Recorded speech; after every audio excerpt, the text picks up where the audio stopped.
Donc, en géométrie, un petit rappel sur les sortes d'angles et autres définitions que vous avez vues les années antérieures.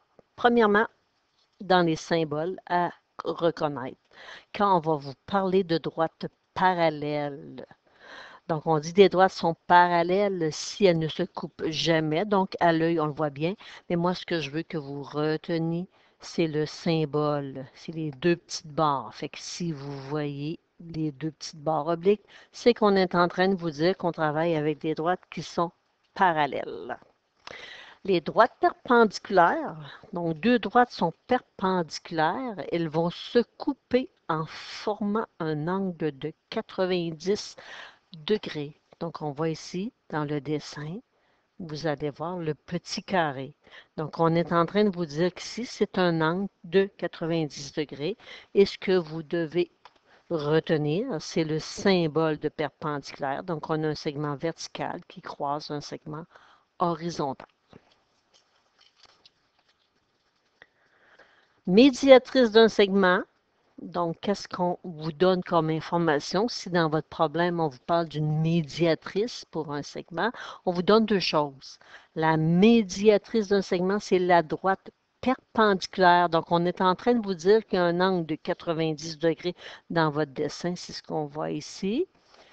Et ce segment est en son milieu. Donc, la médiatrice coupe le segment en deux parties de même mesure. Donc, si, c'est pour ça que vous voyez les deux petits segments, ça veut dire que de A à M, on a la même mesure que de M à B. Fait que le égal avec la petite vague, ça aussi, c'est quelque chose d'important à savoir. Fait que le égal avec la petite vague, ça veut dire congru, même mesure. Fait que le segment AM a la même mesure que le segment BM. Donc, symbole que vous allez voir régulièrement. Une bisectrice. Quand on parle de bisectrice, on parle d'un angle. Fait que la bisectrice d'un angle, c'est une droite ou encore une demi-droite. On a un point de départ, mais on n'a pas de point pour la fin, qui partage l'angle en deux angles congrus. On dit aussi que c'est un axe de symétrie. Fait que la partie ici, si on faisait l'effet miroir, se retrouverait par-dessus l'autre partie. Si je sais que j'ai un angle de 20 degrés, puis je vous dis qu'au B, la bisectrice, ben, j'ai 20 degrés en dessous aussi.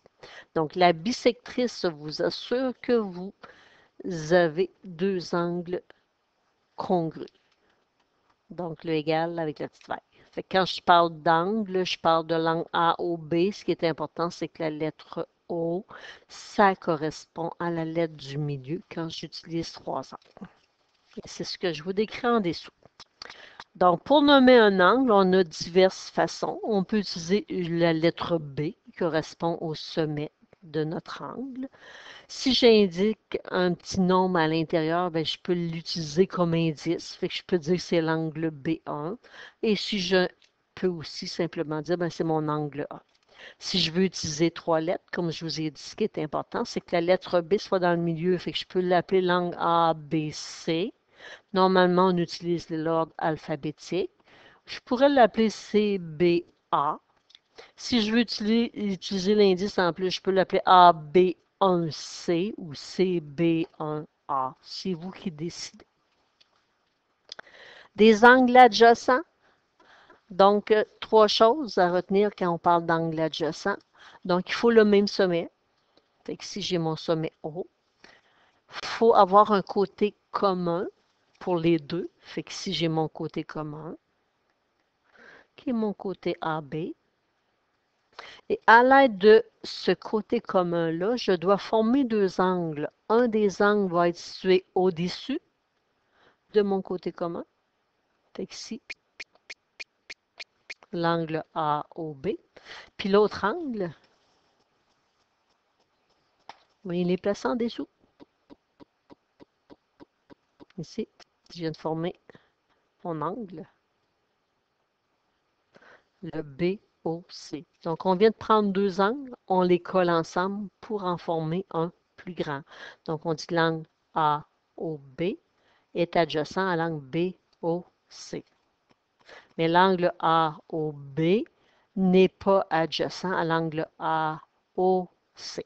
Parce que le côté commun, c'est le côté OA. Et les deux angles AOB puis le AOC sont situés du même côté par rapport au côté commun. Donc ici, très, très, très, très important, je mets une petite étoile, les angles opposés par le sommet. Donc, on va l'utiliser beaucoup dans nos démonstrations. On dit deux droites sécantes, donc deux droites qui se rencontrent en un point. Détermine deux paires d'angles opposés par le sommet. Donc ici, mon angle AOD puis mon BOC, les deux qui sont en orange, sont opposés par le sommet. Et parce qu'ils sont opposés par le sommet, les angles opposés par le sommet sont toujours congrus. Fait que si je connais la mesure de mon angle AOD, ben je connais automatiquement la mesure de mon angle BOC. Même chose, j'ai mes deux verres, le AOB puis le DOC. Ce sont aussi des angles opposés par le sommet. Donc, je peux dire que j'ai la même mesure pour l'angle AOB que pour l'angle DOC. Donc, on dit que AOB, AOD et BOC sont posés par le sommet. Qu'est-ce que ça implique? Ben, c'est ce que je viens de vous dire. L'angle AOB est congru à l'angle BOC. Puis je vous dis aussi que l'angle AOB et DOC sont posés par le sommet. Donc, je suis en train de vous dire que l'angle AOB est congru à l'angle DOC. Des angles complémentaires. Bien, deux angles sont complémentaires si la somme de leurs mesures est de 90 degrés. Ça veut dire que si je connais la mesure de l'angle AOB, si je vous dis ici que j'ai un 30 degrés, ben je peux conclure qu'ici, j'ai son complément, donc 90 moins 30, ça me donnerait mon 60 degrés. On a des angles supplémentaires. Quand je mets des petites étoiles, c'est ce qu'on va utiliser le plus dans nos démonstrations.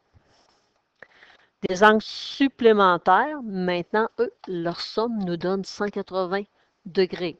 Fait que si je connais la mesure de l'angle BOC, si je vous dis ici que j'ai un 60 degrés, bien, vous êtes capable de me calculer l'angle AOB. Pourquoi? Bien, le total des deux, il faut que ça fasse 180 degrés. Fait que 180 moins 60, ça me donne mon 120 degrés. Qui est ici.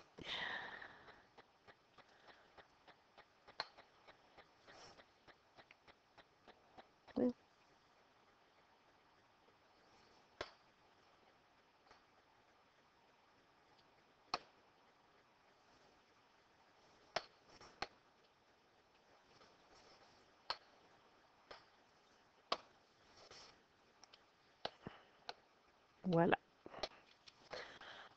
Donc, AOB et BOC sont des angles supplémentaires. La somme de la mesure donne 180 degrés.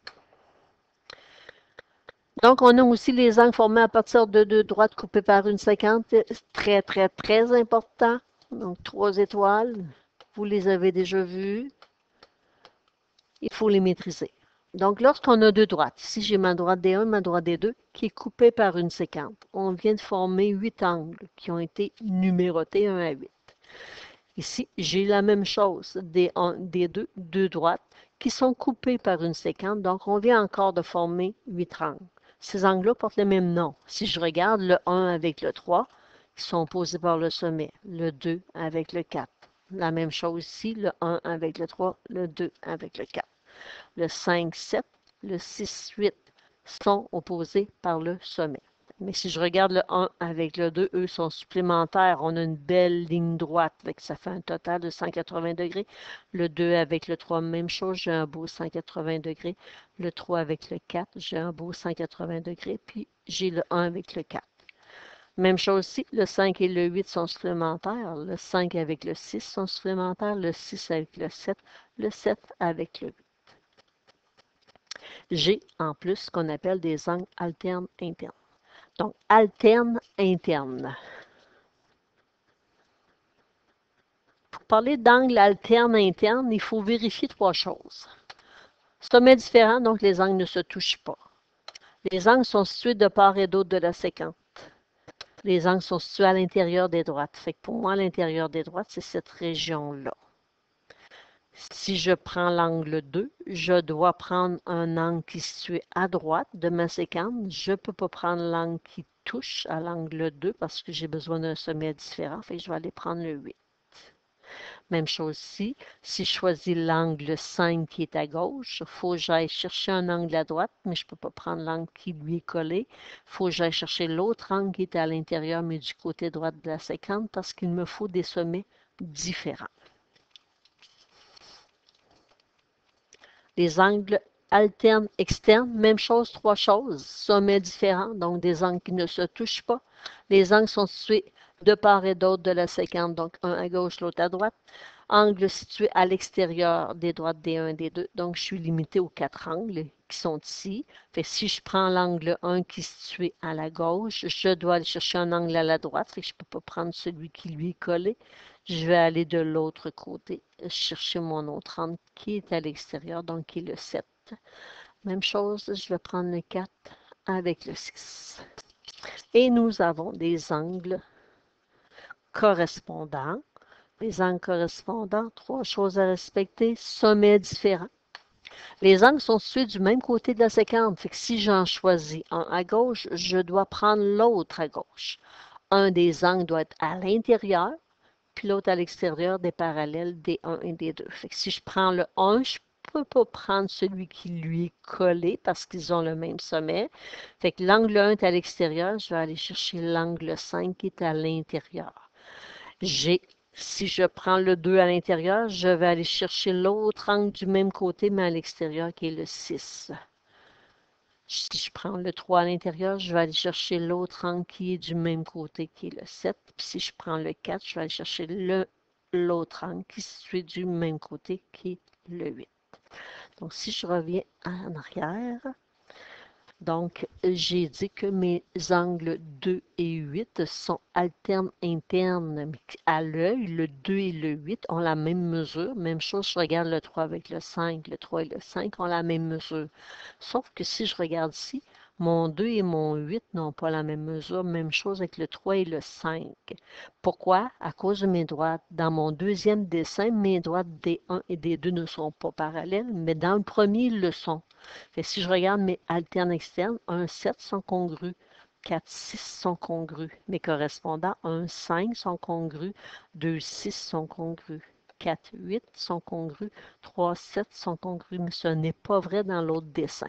Fait que pour s'assurer que nos angles alternes internes, alternes externes ou correspondants sont congrus, il faut absolument avoir des droites qui sont parallèles. Fait que note, les angles alterne interne,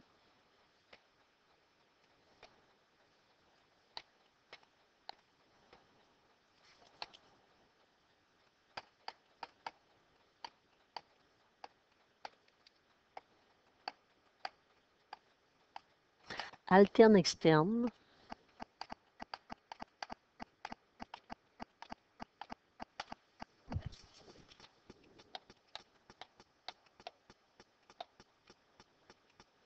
et correspondant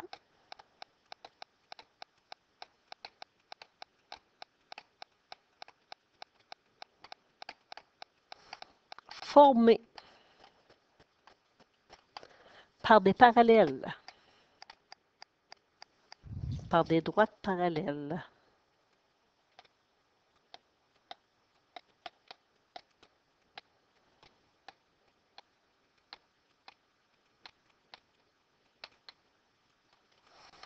Coupés par une séquence,